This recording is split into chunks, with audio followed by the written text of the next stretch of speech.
How to shut down laptop with keyboard in Windows 11. Here are a few quick methods. Method 1.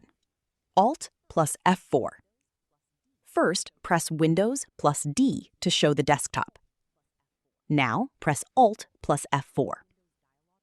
The Shutdown Windows dialog box will appear. Make sure Shut Down is selected, then press Enter. Method 2. Windows plus X.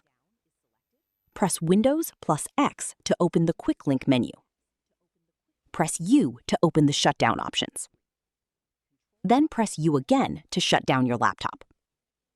Method 3. Control plus Alt plus Delete. Press Control plus Alt plus Delete together. Use the Tab or arrow keys to navigate to the power icon. Press Enter, select Shut Down, and press Enter again. And that's it. You can now shut down your Windows 11 laptop without using the mouse. Thanks for watching. If this tutorial helped, don't forget to like the video, subscribe, and check out more helpful Windows 11 tips and tutorials.